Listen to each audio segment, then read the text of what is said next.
Assalamualaikum warahmatullahi wabarakatuh dan salam sejahtera kepada semua anak-anak PK Nilam. Apa khabar pada hari ini? Cikgu doakan berada dalam keadaan sihat. Baiklah, pendidikan sains sosial dan alam sekitar tingkatan 5. Kita teruskan lagi dengan unit 1 manusia yang belum habis. Tapi sebelum kita teruskan, cikgu nak ulang balik tajuk-tajuk sebelum ini. Okay, kita dah belajar beberapa tajuk lah. Yang pertama, maksud kehamilan. Apa dia kehamilan? Kehamilan ialah keadaan di mana seorang wanita itu mengandung, membawa janin di dalam rahim mereka. Okay, itu maksud kehamilan. Maksudnya kalau awak tulis mengandung pun betul, membawa baby, itu jawapan yang ada lah. Membawa janin di dalam rahim mereka. Kemudian awak dah belajar perkembangan kehamilan.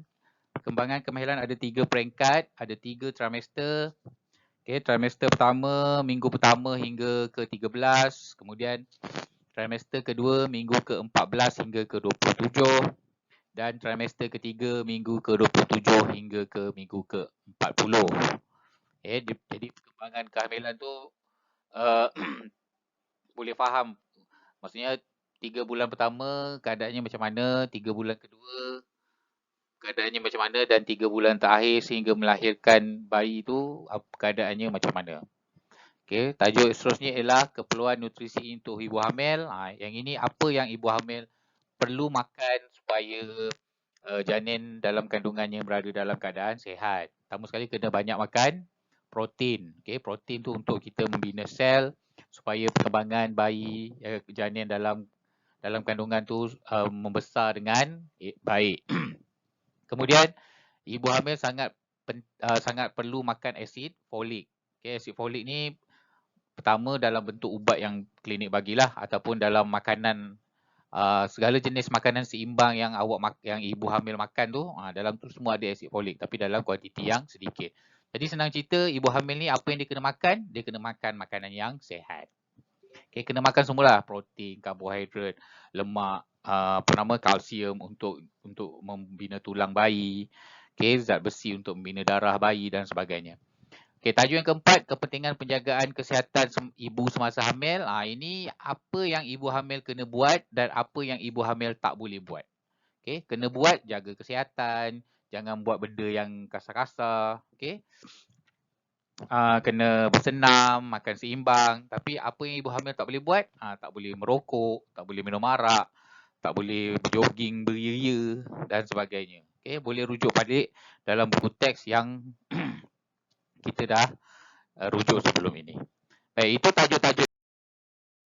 Tajuk hari ini 1.2 kelahiran. Okay, ini tajuk baru, boleh rujuk buku teks muka surat 18. Okay, buku teks tingkatan 5 pendidikan sains sosial dan alam sekitar muka surat 18. Okay, apa yang dimaksudkan dengan kelahiran? Kelahiran ialah proses pada hujung kehamilan yang mana janin dan plasenta keluar daripada rahim wanita. Okay, janin ni apa? Janin tu baby. Senang cerita, baby. Okay, baby yang telah cukup sifatnya. Okay, awak dah belajar tahun lepas persenyawan manusia hasil daripada apa nama tu? Sperma lelaki dan perempuan, kemudian dia jadi zygote, kemudian jadi embryo, kemudian dia jadi fetus. Okay, fetus tu sebelum keluar, bila dia keluar, dia jadi bayi. Janin tu fetus lah. Okay, janin tu ialah anak yang dalam kandungan. Plasenta ni apa? Plasenta ni ialah uri. Okay, uri yang melekat pada pusat bayi. Okay, uri tu, plasenta ni lah yang memberi makanan kepada bayi yang ada di dalam rahim.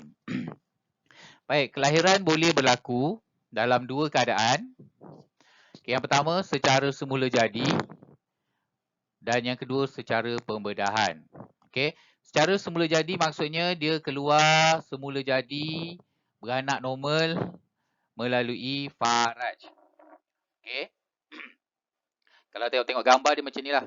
Okay, kelahiran semula jadi macam ni. Bayi apabila dalam minggu ke-37 ke 40 macam tu, bayi akan berpusing. Maksudnya kepalanya akan berada di bahagian bawah badan untuk keluar melalui faraj. Maksudnya dia dah bersedia untuk keluar melalui kelahiran normal. Okey, kelahiran normal maksudnya kepala akan keluar dulu. Kalau kaki kat bawah, kepala kat atas, itu namanya songsang. Okey, kalau songsang jaranglah boleh beranak secara normal. Biasanya kita akan buat operation. Kita akan buat pembedahan. Secara pembedahan macam ni. Okey, pembedahan hantar ke hospital.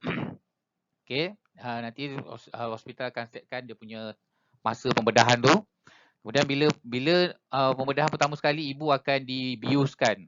Bukan dia belah hidup-hidup, tapi akan dibiuskan, maksudnya dalam keadaan separuh sedar. Dalam keadaan separuh sedar, lepas tu barulah dia akan buat potongan dekat bahagian bawah rahim perut ni, supaya dapat tangkap kepala bayi. Dia akan belah, lepas tu keluarkan ikut kepala juga, bukan keluar ikut kaki. Awak tengok kat TV tu dia pegang kepala, yang dia pegang kaki ke atas, kepala ke bawah tu, itu bukannya cara keluarkan bayi. Itu memang bila dah lahir, pertama dia akan tengok bayi tu nangis dan sebagainya, dan dia akan suruh bayi tu nangis. Caranya mungkin dia terbalikkan macam tu lah, supaya bayi tu sedar dia dah keluar daripada perut ibu. Jadi kalau kat sini nampak dua perbezaan, kelahiran semula jadi melalui faraj dan kelahiran pembedahan melalui pembedahan macam ni. Ini dia punya apa nama dia? Penyekat tu lah, supaya boleh tahan perut ibu daripada tertutup. Okey, boleh nampak? Okey, seterusnya. Laju je ni. Proses kelahiran. Proses kelahiran biasa berlaku pada minggu ke-37 hingga ke-40 kehamilan. Maksudnya bila dah masuk minggu ke-38, masuk minggu 38 hingga 40, ini masa yang bayi sudah bersedia untuk lahir.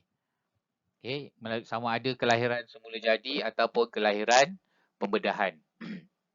Tetapi kalau kurang daripada 37 minggu, kelahiran kurang daripada 37 boleh lahir juga, tapi ia dikenali sebagai kelahiran tidak cukup bulan ataupun kelahiran pramatang. Kelahiran pramatang ni, yang tidak cukup bulan ni, pertama, biasanya bayi akan terus dihantar ke unit NICU untuk pemantauan doktor dan jururawat lah, supaya memastikan keadaan bayi tu dalam keadaan sihat. Bila bayi dah sihat, dah boleh hidup normal sendiri, barulah dia benarkan untuk dibawa pulang. Perawatan ni ada macam-macam, tapi kebiasaannya bawah daripada ni memang bayinya lemah lah. Dia akan bagi pemantauan yang cukup di hospital. Jadi itu je yang awak kena tahu. Lahir lebih 38-40 normal ataupun pembedahan. Bawah tu, ini kelahiran pramatang ni pun cara melahirnya sama juga, sama ada normal ataupun pembedahan. Dia sama. Cuma melahirkan cuma ada dua proses je. Pembedahan ataupun normal. Tak kira lah dia cukup bulan ke tak cukup bulan. Cuma bila bayi tak cukup bulan, sebenarnya dia kesian dekat bayi tu lah. Sebab dia akan masa dia akan lebih lama di hospital. Proses kelahiran. Yang ini kita belajar proses kelahiran normal.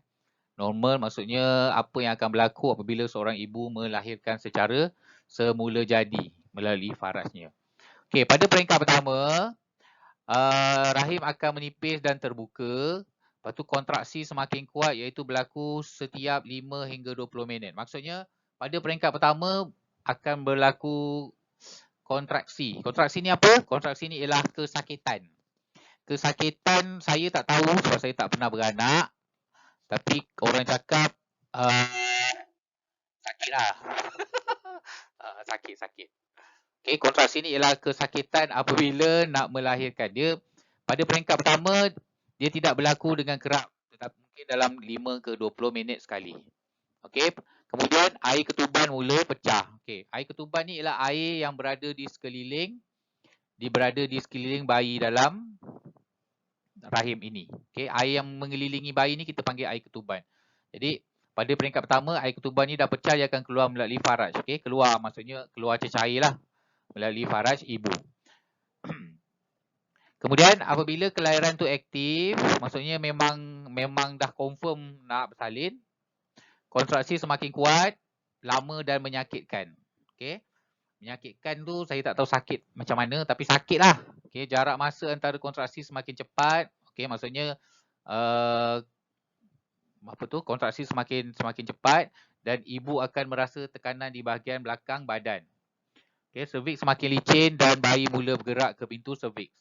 Jadi bahagian pertama, yang pertama air ketuban tu keluar dulu, kemudian bayi tu nak meredikan, nak menyediakan kepala dia mengelunsur. Okey, kepala dia dah mula nak bergerak. Okey, peringkat kedua, cervix telah terbuka sepenuhnya dan berlaku tekanan pada rahim ibu kerana kepala janin mula bergerak melalui faraj. Okey, pada peringkat kedua, kepala dah mula keluar. Kepala dah mula keluar, kemudian ibu mula berasa ingin meneran. Okey, kepala bayi mula kelihatan setelah pembukaan faraj dan doktor membantu bayi keluar daripada faraj. Ini maksudnya peringkat kedua ni bila bayi tu dah mula keluar daripada badan ibu melalui faraj.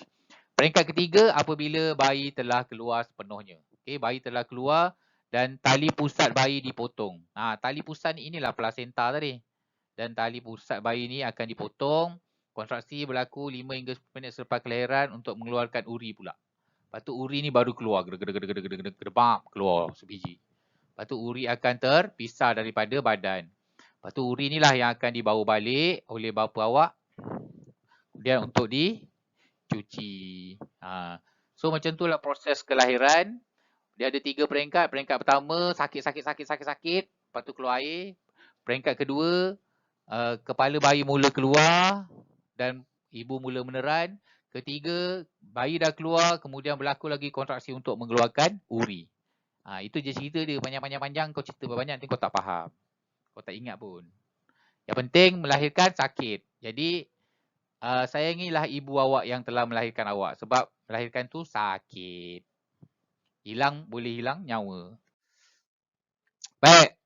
Bila dah melahirkan, kena jaga makan. Okey, kepentingan pengambilan makanan berkhasiat selepas kelahiran. Dia sebenarnya sangat penting kerana apabila ibu dah melahirkan, ibu ada bayi. Jadi satu, badan ibu akan lemah. Bila lemah, kalau makan tak betul, dia boleh mengakibatkan kesihatan ibu terganggu.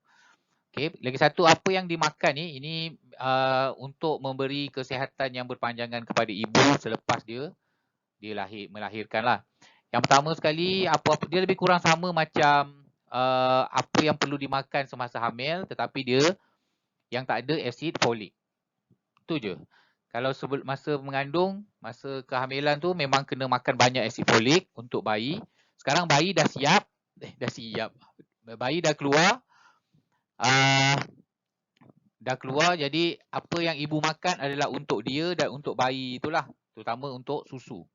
Okay, pertama dia kena makan benda-benda mengandungi zat besi, seperti daging, kekacang, sayur-sayuran. Okay, zat besi ni untuk membina darah merah ibu yang dah banyak keluar tu, sebab bila ibu bersalin, keluar tu bukan baby saja tetapi keluar dengan darah, air ketuban dan sebagainya lah, cecair badan tu keluar. Bila keluar, kena ganti balik dengan makan makanan yang berkhasiat ni. Okay. Jadi darah-darah yang keluar tu kena ganti balik dengan makan lebih banyak zat besi. Kemudian kalsium, menggantikan kalsium yang hilang semasa kehamilan dan menghasilkan susu ibu. Sebab bila ibu melahirkan, ada anak dan biasanya akan ada susu ibu. Jadi susu ibu ni buat daripada kalsium. Kalsium ibu. Jadi ibu kena banyak makan makanan yang mengandungi kalsium untuk menggantikan balik susu ibu dia. Susu ibu sendiri. Okay, seterusnya kena banyak makan makanan yang mengandungi protein seperti ikan, ayam, daging dan sebagainya lah. Protein ni sama juga untuk membina badan, membina sel-sel tubuh yang rosak. Okay, sebab bila luka, terutama kalau pembedahan, melahirkan melalui pembedahan akan berlaku pembelahan perut. Perut tu kena belah. Bila belah dia luka. Jadi kena banyak makan yang mengandungi protein supaya luka tu cepat baik. Okay, yang seterusnya karbohidrat ni untuk tenaga lah. Makan nasi, roti dan sebagainya, jagung. Ini untuk tenaga supaya ibu lebih bertenaga untuk meneruskan hidup. Meneruskan hidup. Ada baby penat, jadi kena banyak makan supaya bertenaga. Okey. Seterusnya, itu je keperluan makanan. Penjagaan kesihatan ibu selepas melahirkan. Sebab tu kalau kita kalau orang Melayu ni kita ada istilah berpantang. Ibu yang bersalin tu ada istilah berpantang 44 hari. Kenapa kena pantang? Untuk menjaga kesihatan ibu. Pertama, untuk mendapatkan rehat yang cukup. Okey, yang kedua, semasa pantang tu lah makanan yang diberi kepada ibu akan dipantau dan dijaga supaya ibu dapat makan makanan yang sihat, supaya dapat memperbaiki keadaan diri dia yang dah penat bersalin tu, lepas tu yang luka-luka apabila pembedahan dan dan apabila melahirkan tu akan berlaku kecederaan sedikit lah. Jadi makan makanan yang sihat ni supaya dapat memulihkan balik keadaan diri dia. Seterusnya, memastikan penjagaan faras yang bersih dan sihat. Ini penting sebab terutama sekali bila melahirkan secara semula jadi, secara normal, bayi akan keluar melalui faraj. Jadi kalau bila dah lahir tak jaga, dia akan memberi kesannya kepada ibu tu sepanjang hayat ibu tu nanti sampai ke tua. Sebab tu bila bersalin memang kena pantang. Okey. Seterusnya, penjagaan kesihatan bayi. Ni standard lah. Bayi dah lahir macam awak ada anak kucing kan. Macam mana awak jaga anak kucing tu. Macam tu lah kita kena jaga bayi. Tapi bayi ni lebih berharga daripada anak kucing. Sebab anak kucing tu awak boleh letak kat luar. Bayi boleh letak kat luar. Memang tak lah. So, penjagaan kesihatan bayi, menyusukan bayi mengikut keperluan, menjaga kebersihan bayi. Ni termasuknya memandikan. Okay. Kalau kecil-kecil tu, sapulah minyak-minyak yang boleh disapu. Dan melakukan pemeriksaan kesihatan berjadual. Okay, ini memang dah ditetapkan oleh Kementerian Kesihatan Malaysia. Okay. Malaysia ni bagusnya kita mempunyai sistem kesihatan yang sangat baik dan kita mempunyai kadar kematian bayi yang paling rendah. Sebab apa? Sebab kita punya doktor, nurse, klinik semua sangat bagus. Dia memang dah menyediakan jadual untuk pemeriksaan bayi tu supaya tahap kesihatan bayi dalam keadaan yang sihat. Okay. Yang penting ikut saja dia punya arahan. Okay, seterusnya ni kepentingan penyusuan susu ibu kepada ibu. Okay. Bila dah melahirkan akan keluar susu ibu. Susu ibu ni sangat penting sebab pertama kepada ibu tu mengecutkan rahim dan mengembalikannya kepada saiz asal. Jadi apabila ibu dah hamil, bila dah mengandung, rahim tu akan kembang kan ikut saiz bayi. Kalau bayi tu besar, rahim tu akan mengembang lagi. Jadi apabila dia memberikan susu ibu kepada bayi, rahim tu akan kecut dan kembali kepada saiz asal. Okay, kemudian mengurangkan pendarahan selepas bersalin. Yang ketiga, membakar kalori dan mengembalikan bentuk asal ibu dengan cepat. Sebab tu kalau ibu nak yang melahirkan tu nak badan dia kurus balik, bagi susu ibu banyak-banyak. Sebab apabila ibu memberikan susu ibu sepenuhnya, memang dia akan penat. Sebab memang menggunakan banyak tenaga dan kalori. Lepas tu kalau ibu yang yang menyusu ibu ni dia punya selera makan dia macam nak makan aja. Okey. Kemudian mengurangkan risiko barah payudara dan barah ovari. Ini pun penting juga. Antara orang-orang yang berisiko mendapat barah payudara dan barah ovari ialah orang yang tidak pernah menyusukan bayi ataupun tidak pernah hamil lah. Itu antara risiko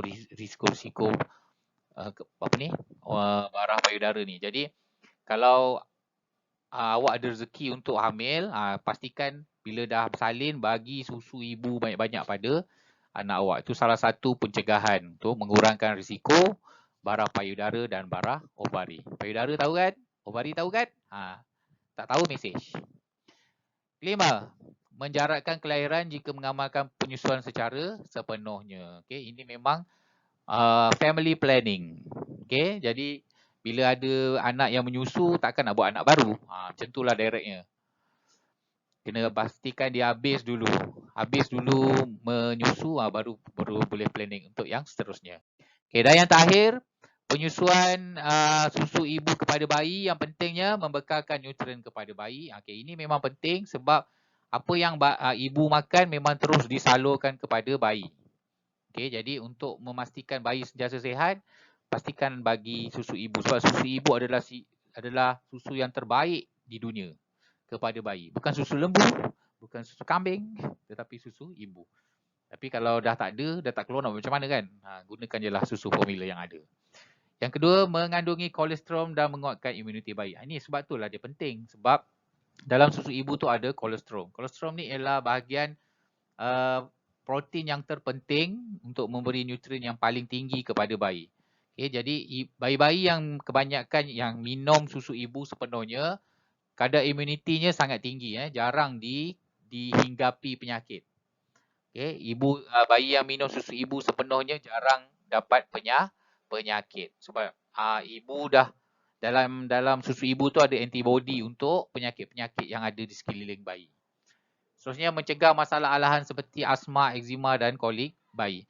Okey, asma tahu kan? Asma ni yang macam kurang nafas tu. Eczema yang ini ni, yang saya bagi contoh gambar ni, yang merah-merah kat muka baby. Okey, nampak macam comel tapi bila dalam lama macam menyampah.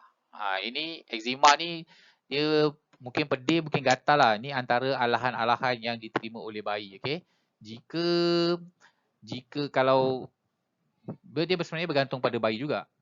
Okey. Dan seterusnya kolik bayi. Okey, kolik ni apa? Kolik bayi ni dia macam kembung lah, macam kembung. Okey, dia ada masalah dekat usus bayi tu menyebabkan bayi tu rasa tak selesa dan kembung. Jadi kalau minum susu ibu, dia boleh mengurangkan masalah-masalah ini. Yang keempat, memberi keselesaan dan keselamatan emosi kepada bayi dan memberi peluang interaksi meningkatkan hubungan kasih sayang. Ini boleh fikir sendirilah ya. Bila dah ada susu ibu, mestilah hubungan ibu dan anak tu menjadi semakin baik. Lagi satu, bayi yang dekat dengan ibu dia akan jadi lebih tenang berbanding kalau tidak digempeng. Macam tu. Okey, itu sahaja tajuknya hari ini. Kalau tak faham boleh mesej cikgu.